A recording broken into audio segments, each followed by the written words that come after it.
Hello વિદ્યાર્થી મિત્રો, કેમ છો બધા? આઈ હોપ કે તમે બધા જ મજામાં હશો ને હું હાર્દિક વર્મા મારી YouTube channel RR Sun Physics ની અંદર આપનું હાર્દિક સ્વાગત કરું છું.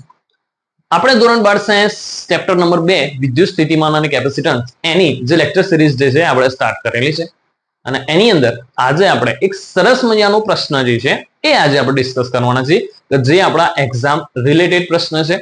એના રિલેટેડ આપણે એક્ઝામની અંદર MCQ પણ પૂછાઈ શકે છે. તો સૌપ્રથમ તો જો તમે મારી ચેનલ પર નવા છો તો પહેલા તો ચેનલને સબસ્ક્રાઇબ કરો, વિડીયોને લાઈક કરો અને તમારા મિત્રો સાથે આ વિડીયો જે છે એને શેર કરો. ઓકે, તો પ્રશ્ન જે છે એ તમે બોર્ડ ઉપર જોઈ રહ્યા છો કે ભાઈ નિયમિત બાહ્ય વિદ્યુત ક્ષેત્રની અંદર સમાન બાહ્ય વિદ્યુત ક્ષેત્રની અંદર જો આપણે ડાયપોલ મૂકીએ તો એ ડાયપોલ પર સ્થિતિ ઊર્જા સમીકરણ જે છે એ આપણે જે છે એ મેળવવાનું છે. તો એ સમીકરણ આપણે કેવી રીતે મેળવશું? તો બન્યા રહો મારી YouTube ચેનલ પર અને લેક્ચરને લાસ્ટ સુધી એન્જોય કરો. તો ચલો નોટ્સ અને પેન લઈને રેડી થઈ જાઓ. આળસુ બાળકોની જેમ બેસી રહેતા નહીં. ઓકે, ચલો ત્યારે શરૂઆત કરીએ આપણે સરસ મજાની. પહેલો પ્રશ્ન છે કે ભાઈ નિયમિત બાહ્ય વિદ્યુત ક્ષેત્ર સમાન બાહ્ય વિદ્યુત ક્ષેત્ર છે. સપોઝ કે આપણા જોડે સમાન બાહ્ય વિદ્યુત ક્ષેત્ર છે. તો સમાન બાહ્ય વિદ્યુત ક્ષેત્ર આપણે લાસ્ટ ટાઈમ ચર્ચા કરેલી છે કે ભાઈ બધી લાઇન્સ જે છે એ એક સરખી હોવી જોઈએ. કોઈ પણ લાઈન આગળ પાછળ નીચી ઊંચી હોવી જોઈએ નહીં. બરોબર, હું જે છું એ સમાન બાહ્ય વિદ્યુત ક્ષેત્ર એની અંદર આપણે એક સરસ મજાનો ડાયપોલ જે છે એ એની અંદર મૂકવાનો છે. તો થોડું ધ્યાન આપજો. પ્રશ્ન એકદમ ઈઝી છે. ધ્યાન આપશો તો પ્રશ્ન જે છે એ તમને આવડી જશે. કઈ જ પ્રશ્નની અંદર ખાસ ભારે છે નહીં. ઓ દેશ મેરે. ચલો હવે આની અંદર શું કરવાનું છે? તો તમારે એક ડાયપોલ મૂકવાનો છે. તમને ખબર છે કે ડાયપોલ એટલે શું? તો અમુક અંતરે રહેલા બે સમાન અને વિરુદ્ધ પ્રકારના વિદ્યુત ભારોથી બનતી રચના, જેને આપણે શું કહીએ છીએ? ડાયપોલ કહીએ છીએ. તો અહીંયા તમારા પ્લસ ક્યુ વિદ્યુત ભાર છે, અહીંયા તમારો માઇનસ ક્યુ વિદ્યુત ભાર છે. બંને વચ્ચેનું જે અંતર છે, બંને વચ્ચેનું અંતર એ આપણે 2a જેટલું લઈએ છીએ. બરોબર, બંને વચ્ચેનું જે અંતર છે એ અંતર આપણે 2a જેટલું લઈએ છીએ. તો હું અહીંયા લખું છું 2a. ચલો ડન. અહીંયા સુધી ખ્યાલ આવ્યો છે. ડાયપોલ જે છે એને સમાન બાહ્ય વિદ્યુત ક્ષેત્રની અંદર આપણે મૂકેલો છે. તો થોડી આની થિયરી લખીએ આપણે. તો થિયરી કઈ કેવું છે કે ધારો કે પ્લસ ક્યુ અને માઇનસ ક્યુ વિદ્યુત ભાર ધરાવતી ડાયપોલને સમાન બાહ્ય વિદ્યુત ક્ષેત્રમાં મૂકેલી છે. બરોબર, પ્લસ ક્યુ અને માઇનસ ક્યુ વિદ્યુત ભારો ધરાવતી ડાયપોલને સમાન બાહ્ય વિદ્યુત ક્ષેત્રમાં મૂકેલી છે. ડાયપોલની લંબાઈ આપણને ખબર છે કેટલી છે? 2a લીધેલી છે. બરોબર, ડાયપોલની જે લંબાઈ છે એ આપણે કેટલી લીધેલી છે? 2a લીધેલી છે. નેક્સ્ટ મુદ્દો શું? તો આ જે તમે ડાયપોલ લીધી છે એ ડાયપોલ તમારા વિદ્યુત ક્ષેત્ર સાથે થીટા ખૂણે મૂકેલી છે. બરોબર, ધ્યાન આપજો. એક એક વસ્તુ તમને ક્લિયરલી સમજાવું છું કે ડાયપોલને વિદ્યુત ક્ષેત્ર સાથે થીટા ખૂણે મૂકેલી છે. તો બે મુદ્દા જે છે એ તો તમને ઇઝીલી યાદ રહેવા જોઈએ. એકદમ ઈઝી છે કે ભાઈ એક સમાન બાહ્ય વિદ્યુત ક્ષેત્રની અંદર પ્લસ ક્યુ અને માઇનસ ક્યુ, પ્લસ ક્યુ અને માઇનસ ક્યુ વિદ્યુત ભારો ધરાવતી ડાયપોલને મૂકેલી છે. ઓકે, ડાયપોલની લંબાઈ 2a હોય છે. બીજી વસ્તુ, એ જે ડાયપોલ મૂકી છે એ તમારા વિદ્યુત ક્ષેત્ર સાથે કેટલો? તો થીટા ખૂણે મૂકેલી છે. એક વસ્તુ યાદ રાખો, આપણે આ વસ્તુ ભણી ગયા છીએ કે અહીંયા તમે બાહ્ય વિદ્યુત ક્ષેત્રની અંદર જ્યારે પણ ડાયપોલને મૂકશો તો એ ડાયપોલ પર પરસ્પર સમાન મૂલ્યના અને વિરુદ્ધ પ્રકારના બળો લાગે છે. તો અહીંયા જે બળ લાગશે એ તમને ખબર છે, કંઈક આ દિશામાં છે જેનું મૂલ્ય QE છે અને અહીંયા આ દિશામાં બળ લાગશે જેનું મૂલ્ય -QE હશે. બરોબર, એક બળ આ દિશામાં, સપોઝ કે આ જ ડાયપોલ છે તમારી, ધારો કે આ ડાયપોલ છે અને તમે સમાન વિદ્યુત ક્ષેત્રમાં મૂકેલી છે, બરોબર, તો આ દિશામાં એક બળ લાગે છે પ્લસ QE અને એક આ દિશામાં માઇનસ QE. તો આ જે છે એ આમ લાગશે, આ છે આમ લાગશે, બરોબર. તો આ જે ડાયપોલ છે એના ઉપર બે બળો લાગે છે, એક પ્લસ QE અને બીજું છે માઇનસ QE.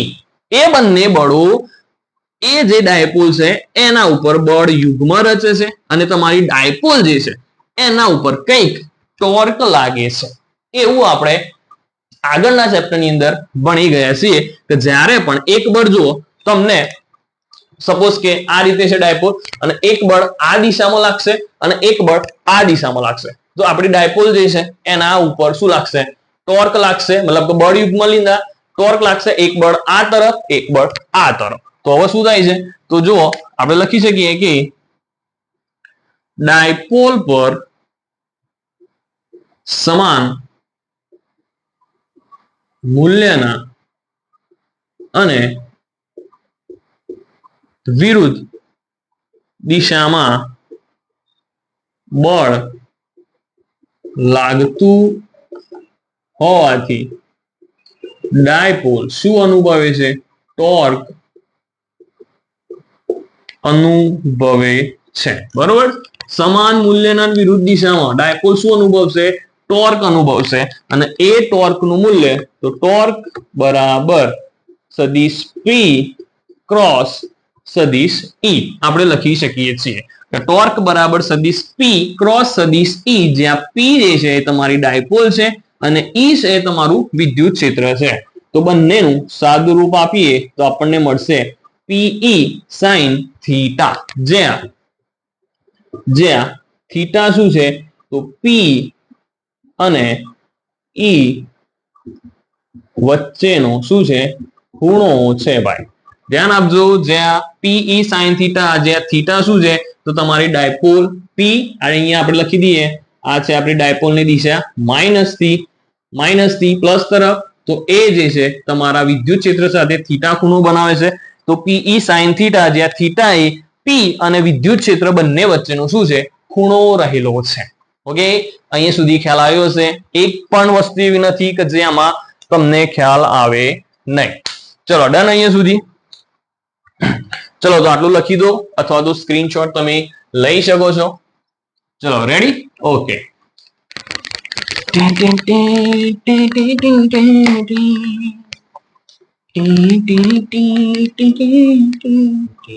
ચલો હવે શું થાય છે કે આ જે ટોર્ક લાગે છે એ ટોર્કના લીધે તમારી જે ડાયપોલ જે છે એ કંઈક આમ ભ્રમણ કરશે, બરોબર. આ જે ટોર્ક લાગે છે એ ટોર્કના લીધે આપણી આ જે ડાયપોલ જે છે એ આ સમાન બાહ્ય વિદ્યુત ક્ષેત્રની અંદર કંઈક ખૂણે ભ્રમણ કરે છે. શરૂઆતમાં તમે સપોઝ કે અહીંયા હતા, હવે ટોર્ક લાગશે એટલે આ તમારી વસ્તુ આમ ખેંચાશે, નીચેની વસ્તુ આમ ખેંચાશે, એટલે જો તમારો ખૂણો ધીરે ધીરે બદલાશે.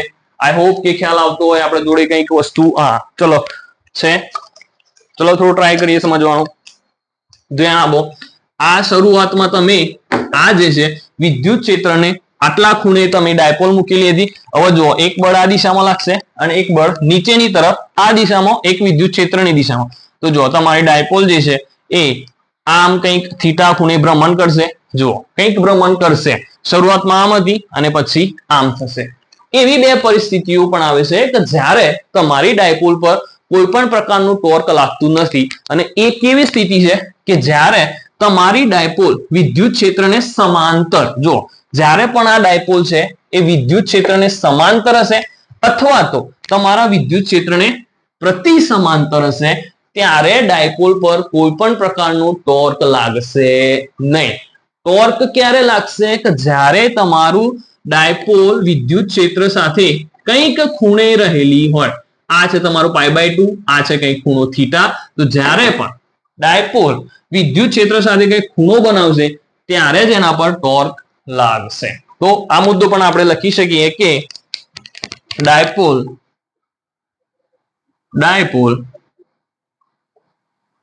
વિદ્યુત ક્ષેત્રને સમાંતર કે પ્રતિ સમાંતર હશે ત્યારે કોઈ પણ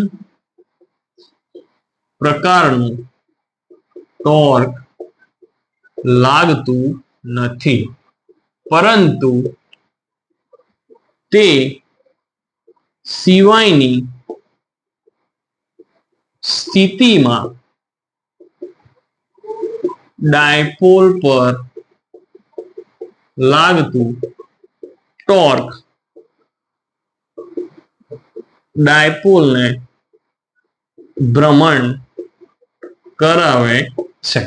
ઓકે, જ્યારે પણ આપણે ડાયપોલ વિદ્યુત ક્ષેત્રને સમાંતર કે પ્રતિ સમાંતર હશે ત્યારે કોઈ પણ પ્રકારનું ટોર્ક લાગશે નહીં, પરંતુ જો તમારું ડાયપોલ વિદ્યુત ક્ષેત્ર સાથે કંઈક ખૂણો બનાવશે ત્યારે એના પર ટોર્ક લાગશે અને એ ટોર્ક તમારા ડાયપોલને ભ્રમણ કરાવશે. ચલો ડન. અહીંયા સુધી ખ્યાલ આવ્યો છે, કંઈક ભારે છે નહીં, એકદમ ઈઝી અને સરસ મજાની થિયરી છે. ચલો ઇરેઝ કરી દઉં છું આ. ચલો રેડી. તો ધારો કે સૌપ્રથમ આપણે જે ધારો કે તમારે શરૂઆતમાં તમે તમારી ડાયપોલ જે છે એ કંઈક આ રીતે મૂકેલી છે, બરોબર. શરૂઆતમાં તમારી ડાયપોલ આ રીતે મૂકેલી છે. હું અહીંયા અલગથી ફિગર દોરું છું, ધ્યાન આપજો. શરૂઆતમાં આપણી જે ડાયપોલ છે અહીંયા છે પ્લસ ક્યુ, અહીંયા છે માઇનસ ક્યુ. તો એ જે છે એ આપણા વિદ્યુત ક્ષેત્ર સાથે કંઈક થીટા 0 ખૂણો બનાવે છે, બરોબર.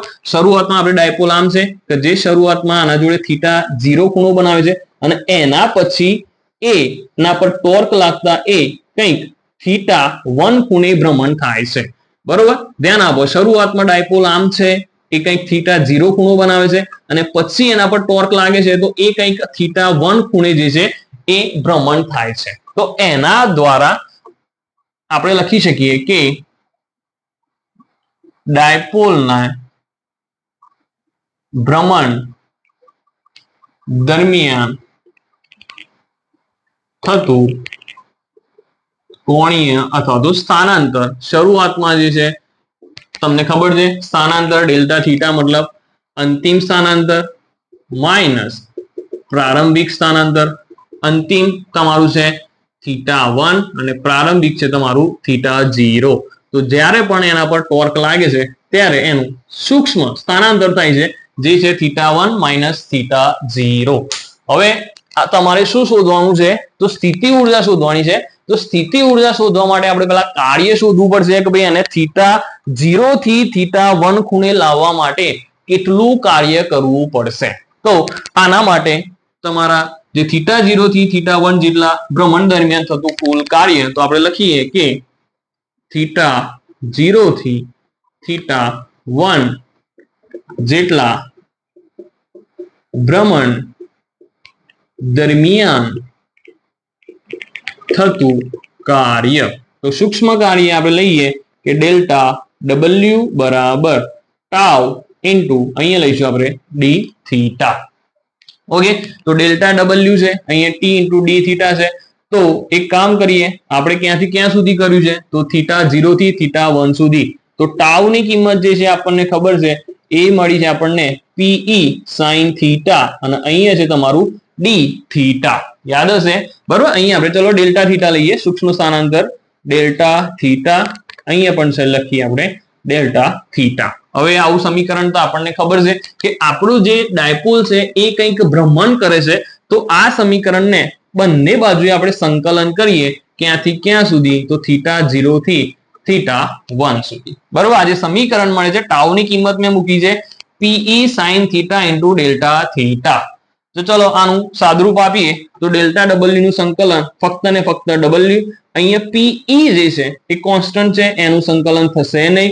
તો કૌંસની અંદર વધશે સાઇન થીટા ડી થીટા. તો થીટા 0 થી થીટા 1 અહીંયા લખાશે sine theta into delta theta. ચલો હવે આગળનું સંકલન તમને ખબર હશે સાઇન થીટા નું સંકલન શું થાય? તો સાઇન થીટા નું સંકલન જે છે માઇનસ કોસ થીટા જેટલું થાય છે. ધ્યાન આપજો, હવે ક્વેશ્ચન જે છે એ પૂરો થવા આવ્યો છે. તો આપણે આવું લખી શકીએ કે ડબલ્યુ બરાબર પી ઈ સાઇન થીટા નું સંકલન થશે માઇનસ કોસ થીટા અને તમારે ક્યાંથી ક્યાં સુધી? તો થીટા 0 થી θ1 સુધી.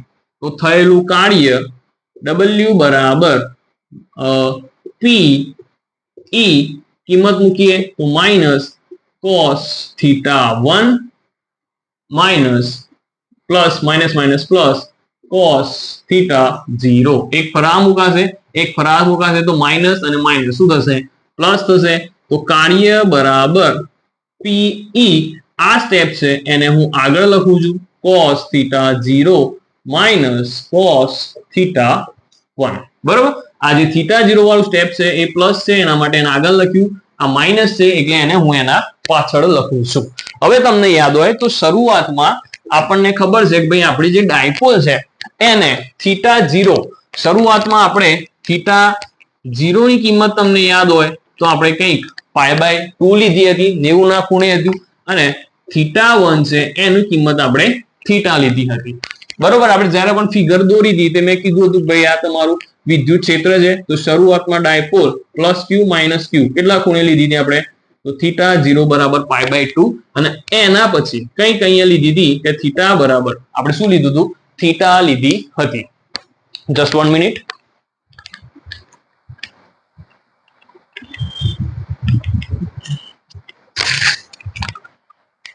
તો એ જે કિંમત છે આ સમીકરણની અંદર મૂકીએ તો આપણે આવું લખી શકીએ કે W બરાબર PE cos θ0 એની કિંમત આપણે જોડે છે π/2 અને cos θ1 એની કિંમત છે θ.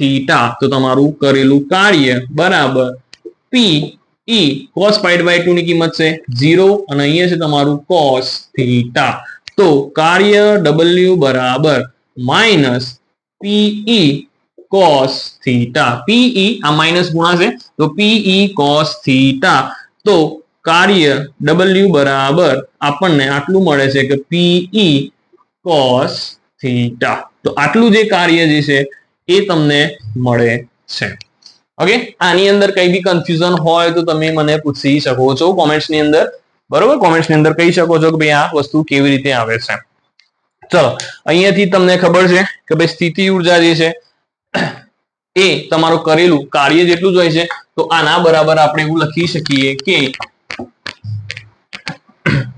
ડાયપોલની સ્થિતિ ઉર્જા આપણે લખી શકીએ કે ભાઈ ડાયપોલની સ્થિતિ ઉર્જા U બરાબર W. તો સ્થિતિ ઉર્જા U બરાબર -PE cos θ અથવા તો સ્થિતિ ઉર્જા U બરાબર -P ડોટ E પણ આપણે લખી શકીએ છીએ.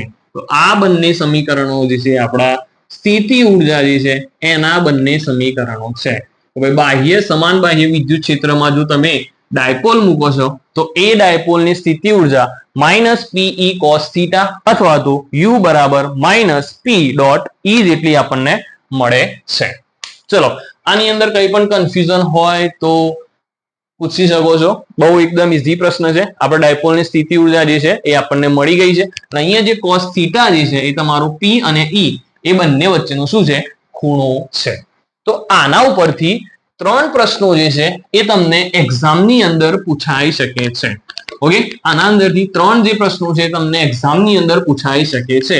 કયા કયા 3 પ્રશ્નો? તો એ ખાસ યાદ રાખો કે પહેલો પ્રશ્ન એવો છે કે જ્યારે તમારે ડાયપોલ વિદ્યુત ક્ષેત્રને સમાંતર હોય, વિદ્યુત ક્ષેત્રને પ્રતિ સમાંતર હોય અથવા તો વિદ્યુત ક્ષેત્રને લંબ હોય ત્યારે સ્થિતિ ઉર્જા તમને શું મળે છે? ઓકે. 3 મુદ્દાઓ છે આપણા જોડે કે θ બરાબર 0 એનો મતલબ કે ડાયપોલ જે છે એ વિદ્યુત ક્ષેત્રને કેવી હશે? સમાંતર. બીજી વસ્તુ કે θ જે છે તમારું એ 180 મતલબ કે ડાયપોલ અને વિદ્યુત ક્ષેત્ર એકબીજાને કેવા હશે? પ્રતિ સમાંતર. અને ત્રીજો મુદ્દો છે કે θ બરાબર 90 એનો મતલબ કે ડાયપોલ અને વિદ્યુત ક્ષેત્ર એકબીજાને કેવા હશે? લંબ હશે. ઓકે. આને તમને રેડિયનની અંદર ખબર હશે. આ છે તમારા π/2, આ છે π અને આને તો આપણે 0 જ લખીશું. તો 3 મુદ્દાઓ જે છે એ પરીક્ષાની અંદર ખાસ પૂછાઈ શકે કે ભાઈ ડાયપોલ માટે સ્થિતિ ઉર્જા સમાંતર, પ્રતિ સમાંતર અને લંબ હોય તો તમારી સ્થિતિ ઉર્જા શું મળશે? તો સ્થિતિ ઉર્જાનું સમીકરણ આપણે હાલ જ શોધ્યું કે U બરાબર -P પીઈ અહીંયા લખશું આપણે cos થીટા. ક્યારે? કે જ્યારે ડાયપોલ અને વિદ્યુત ક્ષેત્ર એકબીજાને સમાંતર છે. યાદ રાખજો, બરોબર. જ્યારે ડાયપોલ પી સમાંતર ઈ, જ્યારે ડાયપોલ અને વિદ્યુત ક્ષેત્ર એકબીજાને સમાંતર છે ત્યારે થીટા બરાબર 0, તો યુ બરાબર -પીઈ cos 0, તો તમારી સ્થિતિ ઉર્જા યુ બરાબર શું મળશે? -પીઈ મળે છે. ઓકે, ખાસ વસ્તુ યાદ રાખજો, તમારી જે સ્થિતિ ઉર્જા છે એ તમને -પીઈ મળે છે, અને આને આપણે ડાયપોલની સ્થાયી સમતોલન સ્થિતિ કહીએ છીએ. આ જે મળે છે એને આપણે ડાયપોલની સ્થાયી સમતોલન સ્થિતિ કહીશું. ઓકે, આ જે પ્રશ્ન જે છે એ એક્ઝામની અંદર પૂછાઈ શકે છે કે જ્યારે સમાંતર હશે બંને ત્યારની જે સ્થિતિ છે એને આપણે સ્થાયી સમતોલન સ્થિતિ કહીશું. ચલો બીજી વસ્તુ જોઈએ કે 180 નો ખૂણો હોય તો u બરાબર -પીઈ cos 180. તમને ખબર છે 180 cos પાઈ ની કિંમત તો -1 હોય છે, તો તમારું સ્થિતિ ઉર્જા પ્લસ પીઈ મળે છે. તો જ્યારે પણ તમારે ડાયપોલ અને વિદ્યુત ક્ષેત્ર બંને વચ્ચેનો ખૂણો 180 અથવા તો પાઈ હશે તો તમારી સ્થિતિ ઉર્જા છે એ તમને મહત્તમ મળે છે.